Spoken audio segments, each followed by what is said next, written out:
Hey now, we are getting over, and I am the Silver King, Adam Silverstein, here to lead you through these hard times.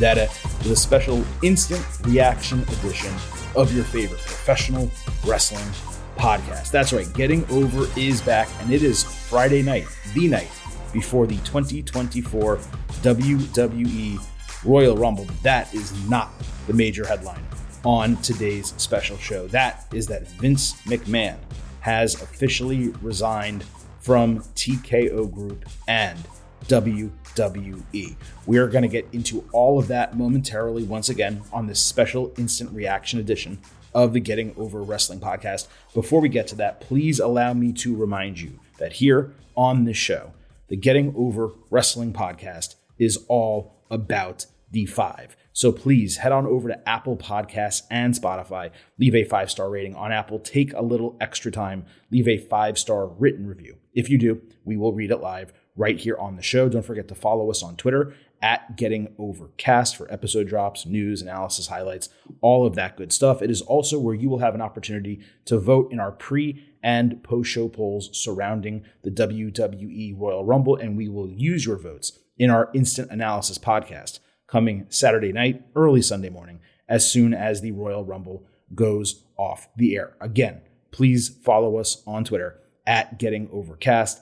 And lastly, please remember that the Silver King loves the number 5. So head on over to buymeacoffee.com/gettingover, sign up. You will get bonus audio, the fastest 5 minutes in professional wrestling. You will get exclusive news posts, all of that by becoming an official Getting Overhead for just $5 a month or $50 for the entire year. You're supporting the podcast. You're getting extra content. Every reason in the world to head on over to buymeacoffee.com/gettingover. As you can tell, there is no soundboard tonight. Unfortunately, the system we were going to operate on did not work. Therefore, the Silver King is coming to you from the microphone on his computer, and we're doing the absolute best that we can, but hopefully this is all rectified for the instant analysis on Saturday night. And I would be remiss if I did not mention, of course, that I am in the Tampa, St. Pete area, will be going to the 2024 Royal Rumble on Saturday, my first major wrestling event since WrestleMania 35. So we're pretty discombobulated here. We're doing the absolute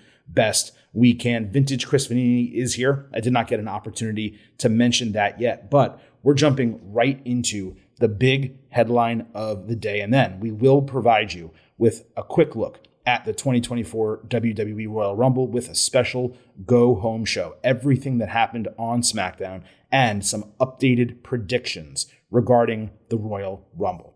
The big news, of course, is that Vince McMahon has resigned from TKO and WWE again. Friday night, literally while SmackDown was airing live on Fox, WWE President Nick Khan sent an internal letter to staff informing them that McMahon tendered his resignation from his positions as TKO executive chairman and on the TKO board of directors. That was a direct quote. Further clarifying that, quote, he will no longer have a role with TKO Group Holdings or WWE. Now, Getting Over was able to confirm this shortly after, and McMahon released a statement on his resignation while promising to vigorously defend himself against recent accusations. More on those in a moment. Don't get this twisted. McMahon's resignation did not come of his own volition. While technically he was given the chairman post of TKO until death, the executive chairman role, McMahon's continuation with TKO was simply untenable. After Slim Jim, one of WWE's top 2 to 4 sponsors, they announced they were pausing all promotional efforts with the company. That likely included a match sponsorship Saturday at the Royal Rumble. Other WWE sponsors were reportedly considering similar actions, at least prior to this move. As the saying goes, money talks, bullshit walks. This is McMahon's second resignation in 19 months. And unlike the last time, when he unretired after 6 months and was able to force his way back into the company under the guise of exploring a sale of WWE, this is the final nail in the coffin. He's going to keep his stock. He has 70% of the original amount left post-sale, I believe. But it's fair to assume he's probably going to start selling more and more of it. Whether he'll completely divest, that remains to be seen. I'd guess it's unlikely. Still, he's not going to have any power. And there is basically no scenario in which it would make even a shred of sense for him to get it back. It's not his company anymore. I think people need to remember, still in the past, he was the majority shareholder of WWE. He does not have the power now in TKO, especially now that he's resigned. We all probably rolled our eyes and turned up our noses at the comments that Ari Emanuel made when that TKO merger went through about doing everything he possibly could to ensure Vince remained with WWE and how important he was to the company. This is just desserts from all that. You put your name behind someone like Vince after already having read prior lawsuits and prior accusations against him, you get what you deserve. Ari had to do what he had to do to get the merger completed, but these are the consequences now of those actions. And look, this is an instant reaction show, so we're not going to get every detail of this horrific sexual misconduct and trafficking lawsuit in here. And by the way, it came out while I was driving to Tampa. Crazy the stuff that has timed improperly or, ineffectively for yours truly, just when I've been traveling or about to travel. Same thing with vintage Chris Vanini, just hasn't been great over the last year and a half. But suffice to say, this lawsuit includes immensely graphic allegations. It includes everything from text messages about gang rape to actions including, and here we reach another, I guess you could call it milestone on the Getting Over Wrestling podcast, actions including defecating on a woman's head and continuing to have a threesome with her. There are myriad text messages showing his depravity, both fantasy and reality, and allegations including sharing this woman with John Laurinaitis, using her as an inducement in contract negotiations, presumably with Brock Lesnar, someone described like Brock Lesnar would be described. It was tough to tell whether those were like real or shit talking, but nevertheless, that's almost a minor detail when going through that lawsuit. So Vince is officially out of WWE, and here we are in the same spot we were, or a similar spot as to what we were 19 months ago, the last time we discussed him leaving the company. At that point, Chris and we put together an hour-long episode about his WWE tenure, the retirement. I said an hour long, it was probably two. You know us. His retirement, etc. And really, you can go back to that show and listen to our detailed breakdown of all of that. The difference between now and then is that this time, it's for good. WWE has proven what we have suspected all along. It will not just survive without Vince McMahon. It will continue to thrive without Vince McMahon. It was good riddance the first time, and it's good riddance forever this time. We're usually here to give you like detailed breakdowns and analysis, but and Chris, you texted this to me. I'm not even sure what else there is to say about this. Vince is going to have to live with this for the rest of his life. Vince screwed Vince. I have no sympathy whatsoever for Vince. Yeah, look, I mean, we discussed Thursday if we should do an emergency episode reaction to the lawsuit itself, and we didn't really feel comfortable doing it because all there was to talk about was a lot of the specifics, which you said are pretty graphic and depraved. And the basics of the facts, if anybody hasn't read it, you can find the lawsuit, read it all for yourself. I would highly recommend not doing that, but the basic sense is he befriended this woman who was short on money. Her parents had just died, was in a tough spot. Vince offered her a job. She thought that was great. Very quickly turned into basically a sexual relationship for the job, and she felt trapped in it for a few years. And various other things happened, and she basically said she went numb to kind of get through the encounters, and it sounded like a terrible experience. Now, these are allegations. It's worth saying this is not proven yet. Vince has denied it, but that is the claims being made. And so we didn't want to just do a podcast about that because there wasn't much more to say. But it really would have been just going over the sick details one after another. We didn't want to do that. So now that Vince is out, we felt it was a good time to talk about it because Vince is out and he's out. He is done. He's not coming back. The last time he retired, he was a controlling shareholder and could force his way back in. That is not the case this time. He sold the company. It merged. He doesn't have Endeavor now has a controlling share of the whole thing.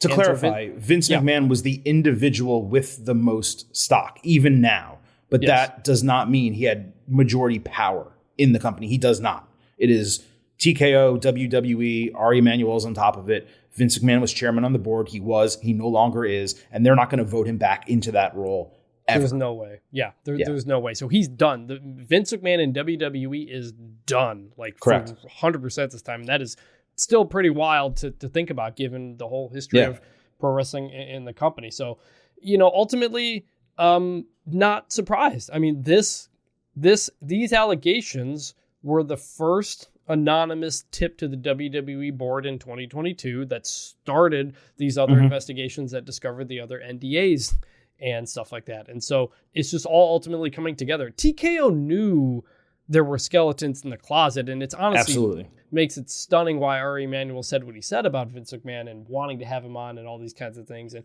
I don't know if Vince said, I'm only doing this if I get to be a part of it. I don't know the details, but TKO absolutely. TKO had said... Let me just clarify that. So one of the issues was Vince McMahon wanted... He's like, if we're going to do this, I'm not going to accept anything less than 51-49 in terms of like power and control. And the way Ari kind of put the whole thing together to make it work for Vince was he gave him 51-49 and he made him executive chairman of the board. So basically saying, hey, don't forget, he had the majority of board seats. He had all these individual powers that, again, it was until death, incapacitation, or he chose to resign. So he, in theory, could have stayed here and torpedoed the entire company with him. I assume Ari, Nick Khan, whomever, called him and basically said, Mark Shapiro probably called him and said, look, dude, you're just going to absolutely kill this company that you built up over 6 decades. You have to resign. There's absolutely nothing. We're going to lose all of our sponsors. Like, it's over. And then I assume he made the right decision, finally, and actually. I don't. Some people have thought maybe he went kicking and screaming. I don't know, but it happened. It had to happen. He knew it had to happen. TKO had said in a SEC filing in the fall that the investigations into Vince McMahon were a risk to the company and the shareholders. They knew like there was stuff out there, and they knew that this was going on. They knew that Vince McMahon was hit with a search warrant and a subpoena last summer. Like the government is currently investigating him, and that could be him. It could be the company. We don't know how far that expands, but that is like existential type of stuff when the government is getting involved. So again, this is not over either, just because Vince McMahon resigned from the board, but this is a historic moment for wrestling. And so major stuff there. But first and foremost, you think about the victims, the alleged victims, and the allegations that they have made. And this is just one person making these claims about her experience. Remember, there are multiple women who have signed NDAs for multiple experiences that we don't know about. So pretty sick stuff. And this had to be done. And it finally did.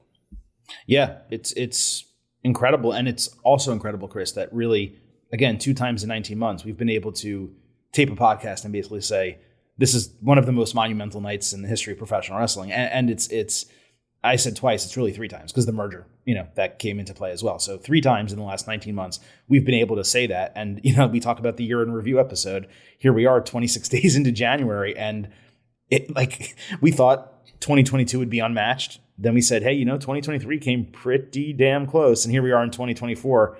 The first 26 days, I'd say, are bigger and crazier than the first 26 days of those 2 months. So it's just absolutely wild. One thing I did forget to mention, and it's really an insane part of how this transpired, is the reason this lawsuit was filed and that these allegations came out at this time is all because McMahon stopped paying a $3 million settlement that he reached with this woman. It was an NDA. He paid $1 million and then never made any other installment payments because he believed that she broke the NDA by discussing her situation with the whistleblower who went public, leading to his first resignation and retirement. Right. If Vince had just paid the other $2 million and finished out the NDA, none of this happens. At least you don't think this happens, most likely.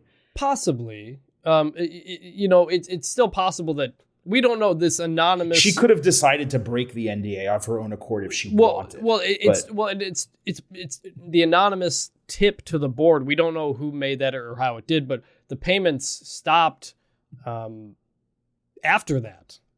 After that, exactly. Because at that point the WWE board was investigating, and so Vince, he's like, why should I pay anymore? Yeah. Well, exactly. Not that why that I should, but probably couldn't because he was caught already. Oh, possibly, yeah. Stuff. But I mean, you're allowed to have an NDA and make payments, like right? that. But when you're under investigation for that, correct, by your yes, company, correct. Exactly, is in a weird spot because Vince in the lawsuit explains that he says, "Hey, Linda found out he ends this 2.5 year relationship very quickly because he's like, some people found out, we got to end this.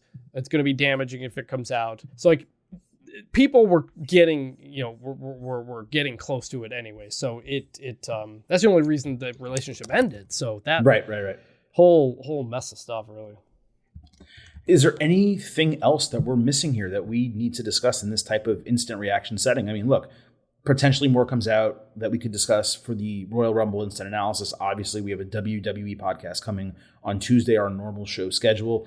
I feel like in some way, Chris, there's probably more meat on the bone here. But again, I want to repeat, we had this conversation 19 months ago and then again had it when WWE merged with Endeavor to become TKO. And it's just how many more times are we going to repeat the same things about Vince McMahon's history in WWE, the impact on the industry, et cetera? Yeah. And the last time it happened, it was a retirement. We didn't know the details. It was kind of vague, generic. Now that we know a lot of these specific allegations, I do not feel like recounting Vince McMahon's career in wrestling. It would just feel wrong and disgusting to do that. Yeah. So, yeah, I mean, that's what we thought about the lawsuit. I read the entire thing from beginning to end. It's brutal. I felt disgusting afterward. Yeah. And this was always, it was going to catch up to him. For sure. And it eventually did. And there was no, I don't know if he knew this was coming and that's why he sold the company. And we don't know. But as soon as he no longer had controlling share, it felt like there was no way he was going to stick it out. TKO knew that there was stuff going on. And so ultimately, it makes sense. I do think the Slim Jim sponsorship pull played a big role. Because as soon as you're directly impacting TKO's advertising revenue, that is a big deal. And the Slim Jim deal is a big deal for them. That's a long-term, lots of stuff involved in it. So had to be done, and TKO had to do that going forward. And again, this isn't over. We'll see if this case moves forward. We'll see if other people are named. We'll see if TKO tries to get more people connected to Vince out of the company. We don't know.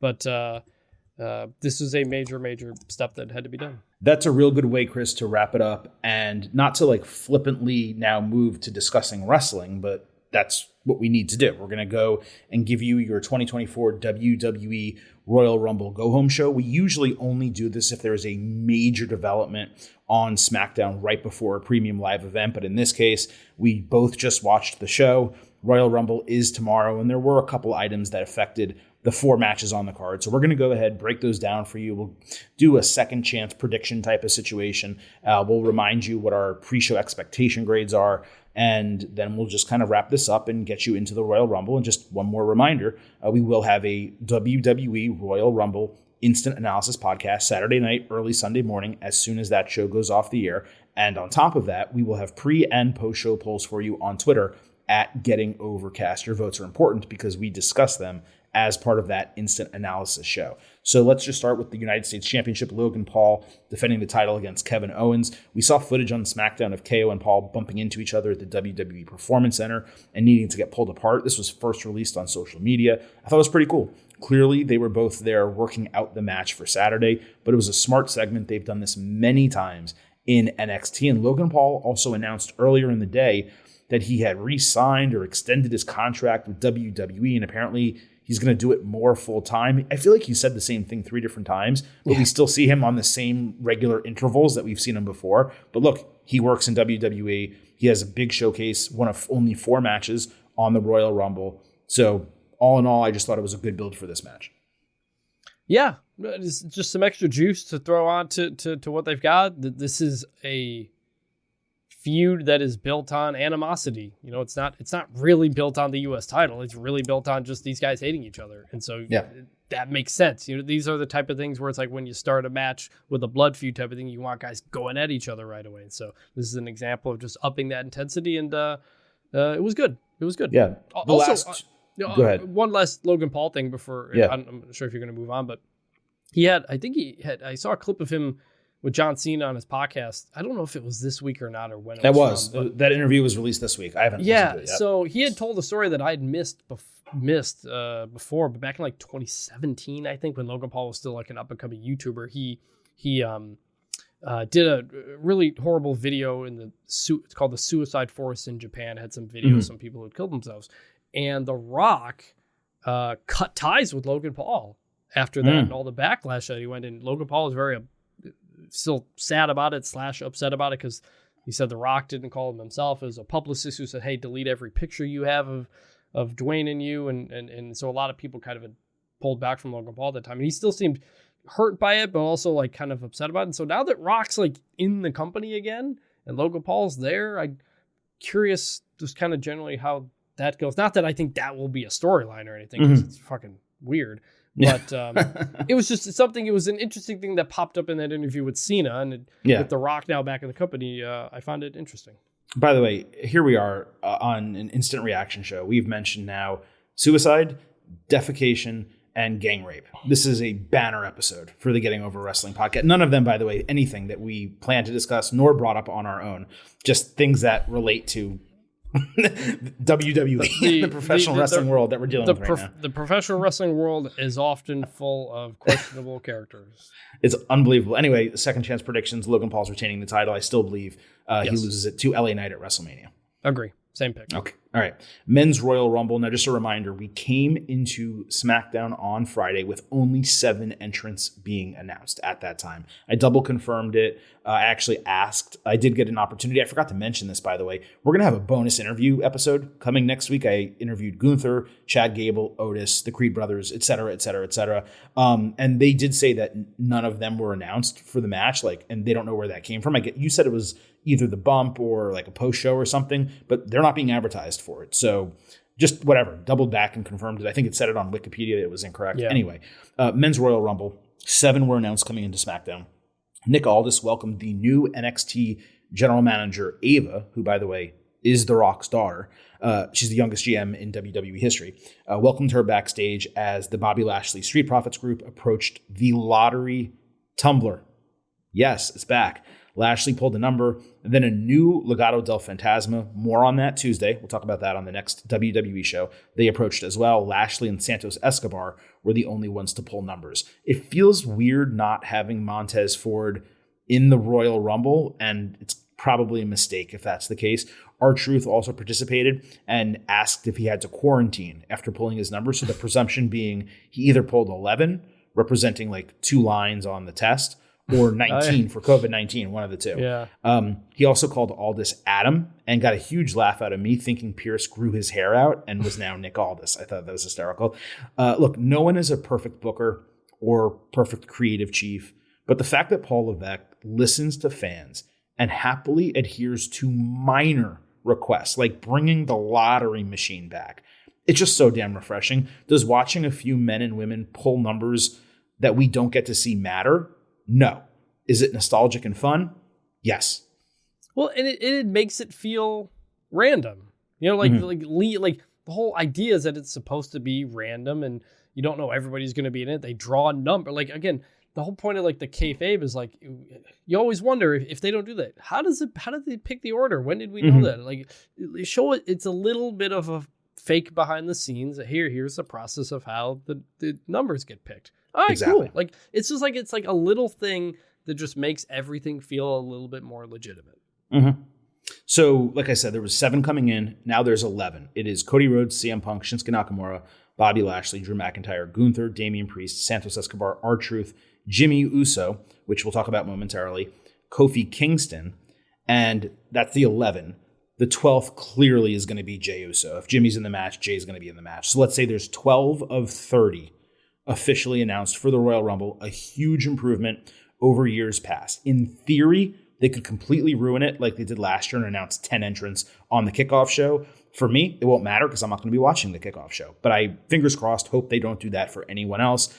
In terms of surprises, Chris, I'm just going to say straight up, Brock Lesnar was set to return in this match. Now, that is clearly tenuous. There's no way. You can't.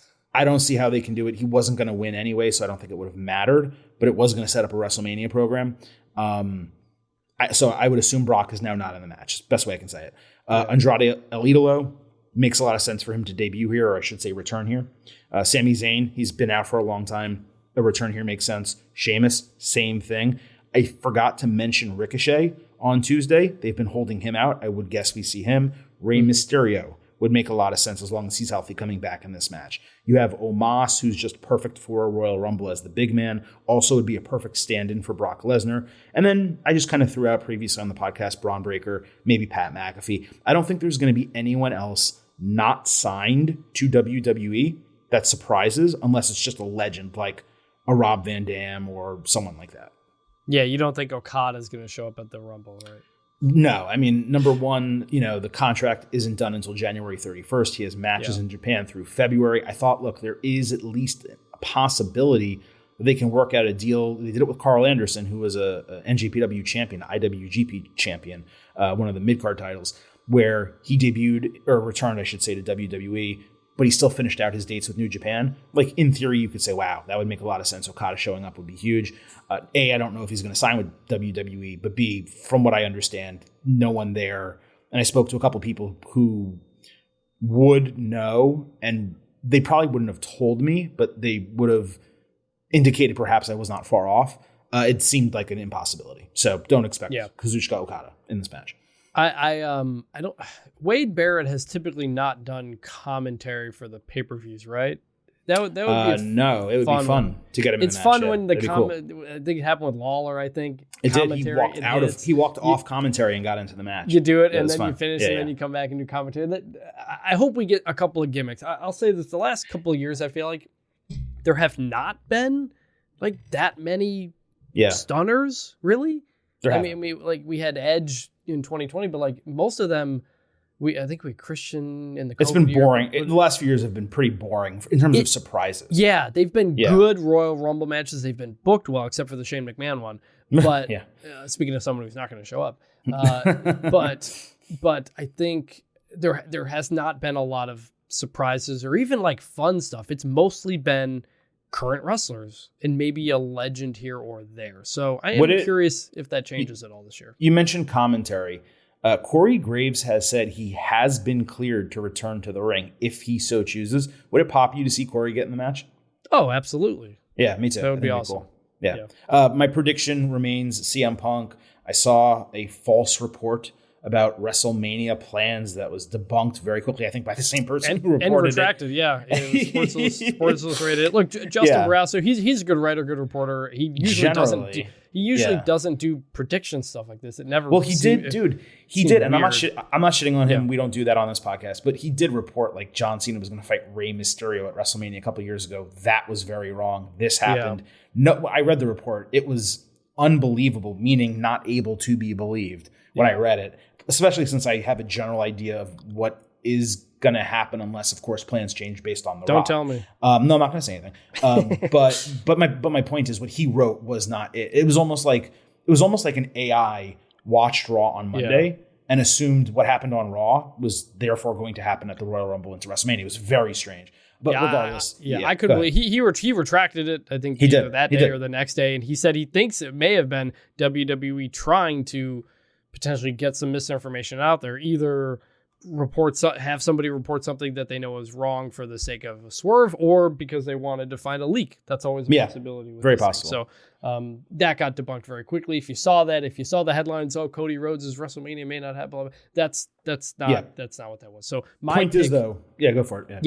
In my pick is Cody Rhodes for what I said in the Ultimate Preview, which is it's a safe pick. With the Seth Rollins stuff, he'll probably be okay, but he seems a bit up in the air. I think it's safer to just do Cody, get him facing Roman, and if Seth is okay, you can get to Punk Seth very easily. And it puts him in rarefied air too, back to back. And look, I got like 6 tweets about this. Last week on the show, let me be very clear.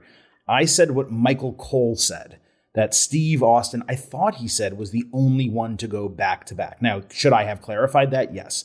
He also may have said that he was the last one to go back to back, which is accurate. Steve Austin, Hulk Hogan, And then I think this would be Cody, right? That's it. Shawn Michaels did it 95, 96, I think, and then Austin did it 97, 98. Yes, so Shawn Michaels as well. So he would be the fourth ever to do it. There is something to be said for that. I feel like it's going to be CM Punk for the headlines, the pop, for Cody's road to finish his story to be more difficult. He has to go now win it in Elimination Chamber. He can say he won the Royal Rumble and Elimination Chamber and main evented WrestleMania in back-to-back years. To me, like, you can win the Royal Rumble twice, fine, whatever. It's kind of like an eye roll. I'd almost rather him get eliminated and make people think he's not going to get the Roman Reigns match. That's way better booking than him winning it twice. They did a really good job of booking this on Monday, the Rumble. Imagine if we've got Punk and Cody to finish it. Like, that's going to be electric. Like, it was Cody and Gunther last year, right? It was Cody and Gunther last year. Oh, that was sick. They got like 10 minutes too, and it was great. I mean, and also don't forget, if you get Cody and CM Punk here, and let's say Cody does win the title, right? That's your WrestleMania 41 match. Cody and CM Punk. Done. Yeah. Yep. Either night one or night two main event. All set. You could do Rock and Roman Reigns night two. You could do Cody Rhodes and CM Punk night one, and everyone's happy. I think it's odd. I don't know how old CM Punk is. I don't have it like right in front of me. But for like CM Punk to come back, his first match back is the Royal Rumble. He wins. He gets a title match at WrestleMania. Like, yes, it's CM Punk, no question. Like, one of the biggest stars in the company, you know, in recent years and also just now. But it feels like the Royal Rumble used to be best used to put someone fresh over as a main eventer, what they did with Drew McIntyre. That's the last time that the Royal Rumble has really been used that way. You could say with Cody as well, and I guess that's unfair for me because Cody was never in the main event scene in WWE prior to that, so let me kind of backtrack that a little bit. But Cody and Drew McIntyre, those are like the way the Royal Rumble should be used as far as I'm concerned. But look, if your two title matches are going to involve, let's just make believe, CM Punk and Cody Rhodes as challengers, then CM Punk winning is not the worst idea. Yep. Right. I think both have high shot, and I think if you just have them in I imagine they'll both be in the final four at least. Probably, yeah. It's going to be a very exciting finish to this.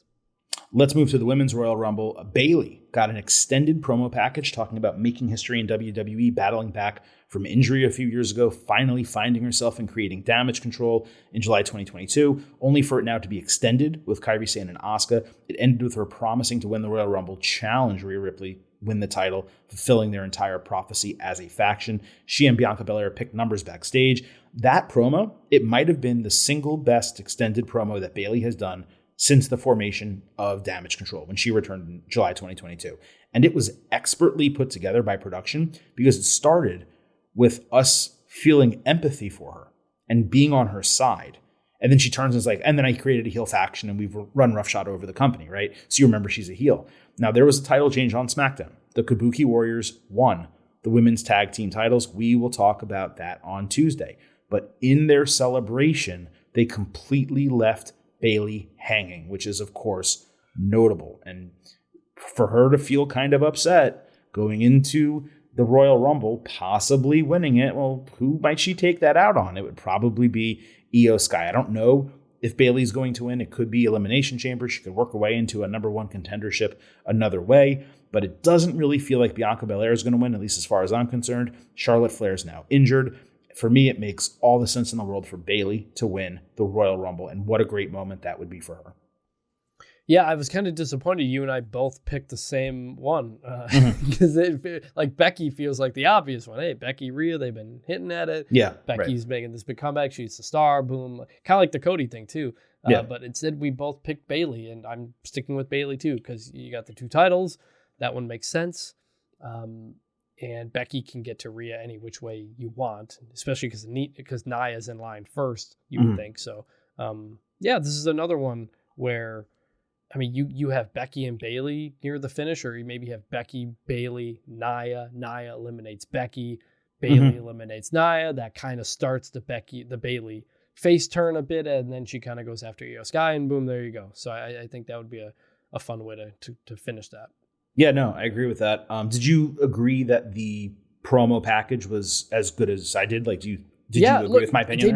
They did the one like a month ago when they first became Group of Five. 5, and Bayley cut that promo, hey, we're coming for the whole women's division. We love that. We said at the time that was the best thing they had done with Damage Control. So now they've done 2 of these vignettes instead of in the ring promos, and it really builds them up, man. Yep. Damage Control could have used that long ago. Oh yeah, those backstage vignettes are working a lot better than the in-ring promos. Bayley's a great promo. It just doesn't. She just doesn't come across as fearful or as someone to fear. She comes across as kind of whiny heel, which is just what she does. So you throw the black and white, you throw the everything else behind it, and it looks great. So that's 2 of these now in about a month we've gotten that have been really good. Yeah, no question. Just to do the same thing I did for the men, Becky Lynch, Nia Jax, Bayley, and Bianca Belair are the only 4 women announced, and they did not add anyone else. When it comes to the Women's Royal Rumble, it's going to be really interesting. They usually throw in some legends, and I feel like there's going to be the women's one is going to be newsworthy. Okay, a lot of debuts, a lot of returns, things like that. So I've talked about this on the podcast. I'm not telling you anything, but I'm just saying like what the obvious speculation is and some surprises that are possible. Naomi, who finished up with TNA Wrestling, formerly Impact. She was Trinity, of course, over there. She has re-signed with WWE. That's out there. So, I mean, I think it's pretty obvious she's going to surprise. I didn't know that for sure. Now, I mean, I figured she was going to be back. I mean, it's been pretty obvious. I apologize if that was a spoiler for anyone. I didn't mean it to be. AJ Lee, like, it feels unlikely. She said she was never wrestling again, but CM Punk's back. She did the training for heels. It feels more possible than ever. Mickey James is a free agent, so, like, why not, right? Like, people would pop for her. Jade Cargill making her debut and dominating for a period. That seems obvious and an absolute no-brainer. They haven't mentioned her in months, probably for this reason. Liv Morgan making her huge return, a huge fan favorite. That would be a big moment. And then look, there is the Sasha Banks element out there. Everyone seems positive she's going to AEW. She most likely is. But you never know, right? And if that happened on top of everything I just mentioned, that would be pretty epic. Yeah, I mean, look, Sean Ross Sapp, who's a very good reporter, is basically yelling on his show she's going to AEW. So he seems pretty sure she's going to AEW. But look, I'd love for it to be wrong. I'd love to be surprised. Well, what have I said the whole time? I said when number 30 comes out and it's not her, then I'll believe 100% that she's going to AEW. Yeah. And I think that's fair. Kind of with the Brock stuff, I do wonder, for a totally different reason, but I do wonder if the Vince news causes anybody who was going to make a surprise to pull out. I don't know. It's just something I wonder if that news makes any other impact as well. So yeah, no, those all make sense. I think Jade Cargill's the one we're looking to make a big thing. Probably if she's in there, you want to get her into the Final Four, you would think. So yeah. And by the way, I didn't mention anyone from NXT like I did for the men. I think Lash Legend would make a lot of sense. Let me just pick that one out of thin air and go with her as an NXT debutante here. We'll quickly do the undisputed WWE Universal Championship. Roman Reigns, Randy Orton, LA Knight, AJ Styles. There was a lot that happened, so we'll get through it as quick as we can. Eladio Carrion, I guess, a Latin artist who recorded a new song, RKO, that features Orton, opened SmackDown introducing him. Never heard of this guy before, probably just not my genre of music. Orton then caught an extended promo saying he's confident that he can stop Reigns and become a 15-time champion. Styles came out in his trench coat or whatever, talking shit. There was an incredible production timing where he was about to say his LA Knight, like that name, and production hit the button. So as Styles would have said LA Knight, the intro to the music hit that says LA Knight in that like robot voice or whatever. So Knight said Paul Heyman put him in a match with Solo Sikoa on the show, knowing he's the biggest threat to Reigns. Fire promo from Knight, which included a line about hitting Solo so hard that he dances like his dad, Rikishi. And he even did like a little bit of a dance. Randy Orton lost his shit when he saw that. Styles attacked Orton blind with a Pele kick that ended the segment. It was a really hot start to the show overall. It set up both the main event and the title match. Knight getting that much promo time, we always talk about that, right? It's always appreciated if you're going to do a segment, give him the mic, let him talk it because it's going to sell the match. Outside of like the forced marketing and the awkward start with the artist and Orton, it fully accomplished its goal. And it certainly helped that the Miami crowd was on fire for it. I've been to a lot of WWE shows in South Florida, none recently because we've not had big ones down there. That was the hottest crowd that I have heard since The Rock made that surprise return on Raw all those years ago. That Miami crowd deserves a lot of credit for what they did Friday night on SmackDown. Absolutely, great crowd, and I always kind of judge a crowd on their LA Knight pop at this point, and they got a good one there. And it's exactly that promo was everything LA Knight is and everything everybody loves about him. He comes up, he's talking shit, he's not scared, he's not backing down, he says his thing, and then he just leaves. You know, like he's like, it feels like he's in control of what of every situation, and we love that confidence that his character always has. And he's in there with freaking Randy Orton and AJ Styles, and he keeps coming out of it looking like a star. That's credit to him. It's credit to the booking. They are giving him a lot. They are letting him shine, and it's totally working. No question. Jimmy Uso found Styles backstage, offering him a deal. Help the Bloodline, get rid of Knight, and it will benefit all of them. The rest of the OC then came up asking what the hell is going on, but Styles told them not to worry about it. So that's something that's percolating, no question. Heyman then spoke with the Bloodline, telling Solo he solved a problem last week, but needs to fix it this week by having no mercy, basically. Solo said, okay. Jimmy clowned a bit. Heyman then told Jimmy he needs to seize the moment, just like his cousin did when he went from being the big dog to the tribal chief. The suggestion was that Jimmy make Seth Rollins a martyr by entering the Royal Rumble, winning, and becoming World Heavyweight Champion. Solo also stared down like that Eladio guy while he was doing an interview backstage. These were two strong, like, developmental segments. The biggest takeaway is now we may be getting, Chris, our launching pad for Jay and Jimmy, because clearly Jay is going to be in this match even though he has not been announced yet. I presume Jay eliminates Jimmy. That costs him the opportunity to do what Heyman suggested, and thus leads to Reigns telling Jimmy, you need to take out your brother if you want to prove yourself. Yep, I think that makes sense. It was a good little story to throw. Like it's like this was a good go home show as much as Raw really was a bad one. This was a good one. They really put a lot into this Fatal 4. Look, we know Roman's winning. We're all picking Roman Reigns, but I've really appreciated the effort they have put into this Fatal 4 to make it feel like a big deal on top of all the star power. I am really excited for this match, and they've just done a really good job with it. I need a quick point of order. Raw was not a bad go-home show. That's not what we said. Well, they built one match. They just built one match on the show. Yeah. Yeah, it wasn't much of a go-home because it wasn't much of a go-home show. Yeah, it was all focused on building the men's Royal Rumble match. Because there are no, because what? The two Rumbles. Right. 2 other matches, and those 2 other matches are SmackDown. So. Yeah, and almost everyone in the men's match is from Raw. So it was all about that one match. 3 hours basically building that one match. We'll move to the final part here. Knight fought Sikoa in the main event. Knight surprisingly dominated the offense despite being the babyface. Styles ended up catching Knight with a phenomenal forearm off the barricade, leading to a DQ. He also threw him into the steel steps. Jimmy handed AJ a chair, and he was about to use it until Solo threatened him to use it or get beaten down. So Styles took out both members of the Bloodline with it.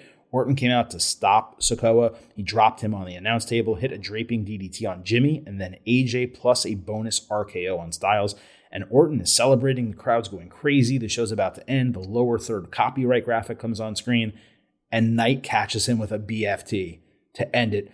I told you this Miami crowd was great. They were on absolute fire at the end of this segment. I got to tell you, this is the first time WWE, like I said, has done a big show in South Florida in a long time. 99 times out of 100, I would have been there. It's shitty for me that I had to drive to Tampa and then miss it because for some reason, instead of doing SmackDown and Royal Rumble in the same city and then doing Raw in Miami, they did SmackDown in Miami, and now we're going to do Royal Rumble and Raw in the same city 2 days apart, which just doesn't make any sense to me whatsoever.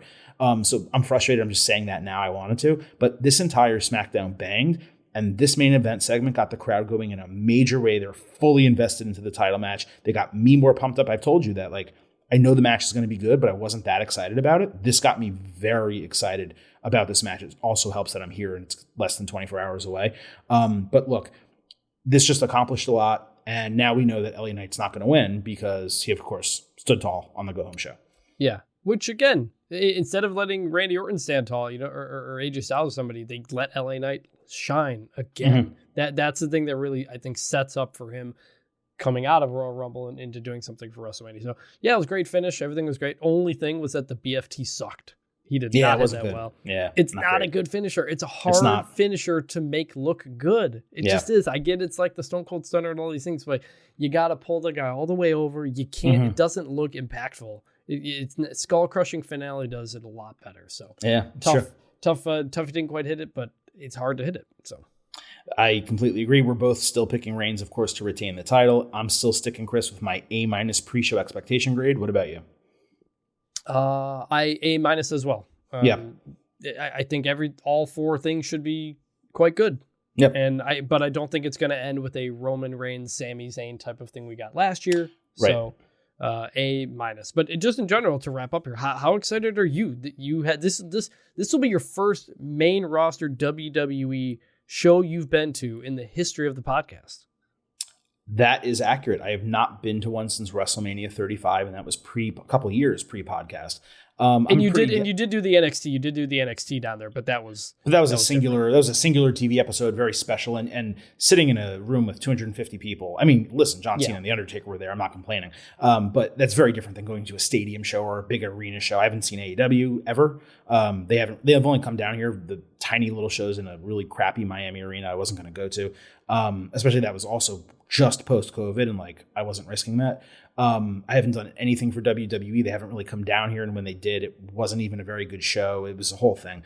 I'm pretty damn excited. I got an inkling of where my tickets might be, and it might be pretty awesome. So listen, we're doing instant analysis, right? Saturday night, as soon as the show goes off the air, we're going to be flipping the script a little bit. Vintage Chris Vanini will largely be hosting the show. Silver King will be doing the, color commentary version of it, of our 1-2 punch here.